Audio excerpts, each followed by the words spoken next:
திருமணத்தை பத்தி நிறைய பேர் தொடர்ந்து கருத்துக்களை தெரிவிச்சிட்டே வந்துட்டு இருக்காங்க. அது மட்டும் இல்லாம மகாலட்சுமிய நிறைய பேர் திட்டிட்டு வந்துட்டு இருக்காங்க. அப்படி என்ன ஃபேட்மேன் ரவீந்தர் கல்யாணம் பண்ணதுல தப்பாயிடுச்சு அப்படின்னு சொல்லிட்டு நிறைய பேருக்கு புரியல. ஆனாலும் என்ன சொல்றாங்க அப்படின்னா, மகாலட்சுமி காசுக்காக தான் இவரை கல்யாணம் பண்ணிக்கிட்டாங்க, அது மட்டும்தான் காரணம் இவரை கல்யாணம் பண்ணிக்கிட்டதுக்கு அப்படின்னு சொல்லிட்டு நிறைய பேர் அவங்கள திட்டிட்டு வந்துட்டு இருக்காங்க சோசியல் மீடியா பக்கத்துல. நேத்து ரவீந்தர் அண்ட் மகாலட்சுமி ரெண்டு பேரும் கல்யாணம் பண்ணிக்கிட்ட போட்டோஸ் சோசியல் மீடியால வைரலா ஷேர் ஆச்சு. இதை பார்த்துட்டு நிறைய பேர் என்ன சொல்ல ஆரம்பிச்சாங்க அப்படின்னா, இது ஏதாவது ஒரு ஆடா இருக்கும், அப்படி இல்லைன்னா ஏதாவது ஷூட்டிங்கா இருக்கும், இது ரியல் மேரேஜா இருக்காதுப்பா அப்படின்னு சொன்னாங்க. அதுக்கப்புறம் தான் தெரிய வந்தது நிஜமாவே இவங்க ரெண்டு பேரும் கல்யாணம் பண்ணிக்கிட்டாங்க அப்படிங்கிற ஒரு விஷயம். ரவீந்திர பத்தி நிறைய பேருக்கு தெரியும். இவர் ஒரு தயாரிப்பாளர்.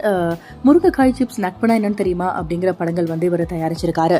மட்டும் இல்லாம பிக் பாஸ் நிறைய ரிவ்யூஸ் பண்ணியிருக்காரு ரவீந்தர். அதை வச்சுதான் இவர் நிறைய பேருக்கு தெரியும் அப்படின்னே சொல்லலாம்.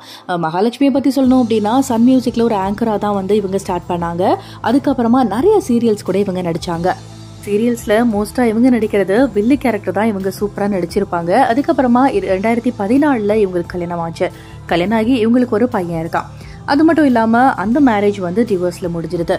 இதை தொடர்ந்து இவங்க ரெண்டு பேரும் திருமணம் பண்ணிக்கிட்டாங்க. அதாவது ரவீந்தர் மகாலட்சுமி ரெண்டு பேரும் கல்யாணம் பண்ணிக்கிட்ட தொடர்ந்து நிறைய பேர் நெகட்டிவ் கமெண்ட்ஸ் கொடுக்க ஆரம்பிச்சிட்டாங்க. நீங்க காசுக்காக தான் இவரை கல்யாணம் பண்ணிக்கிட்டீங்க அப்படி இப்படின்னு நிறைய கருத்துக்கள் நம்மளுமே தொடர்ந்து பார்த்துட்டு தான் வந்துட்டு இருக்கோம்.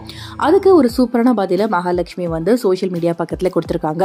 அவங்க என்ன சொல்லியிருக்காங்க அப்படின்னா, நான் வாழ்க்கையில ரொம்பவே கஷ்டப்பட்டிருக்கேன். கல்யாண லைஃப் சரியான லைஃப் பார்ட்னர் அமைச்சிட்டாங்க அப்படின்னா அது ரொம்பவே சந்தோஷமா தான் போகும்.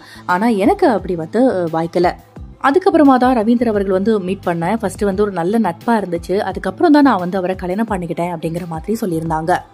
வேற எதுக்காகவுமே அவரை கல்யாணம் பண்ணல, பணத்துக்காகவோ வேற எதுக்காகவும் கல்யாணம் பண்ணல. படிப்படியா நட்பு காதல மாதிரி இப்ப திருமணத்துல முடிஞ்சிருக்கு அப்படின்னு சொல்லியிருக்காங்க. அது மட்டும் இல்லாம ரவீந்தர் என்ன சொல்லியிருந்தார் அப்படின்னா, மகாலட்சுமி மாதிரி பொண்ணு கிடைச்சா நல்லா இருக்கும், அந்த மகாலட்சுமியே கிடைச்சா எப்படி இருக்கும் அப்படிங்கிற மாதிரி ஒரு லைன்ஸ் சொல்லியிருந்தாரு. ஸோ இதுதான் இந்த ஒரு கருத்துக்கள் தான் சோசியல் மீடியால இப்ப ஸ்ப்ரெட் ஆயிட்டு இருக்கு அப்படின்னே சொல்லலாம். நீங்க இவங்க திருமணத்தை பத்தி என்ன நினைக்கிறீங்க அப்படின்னு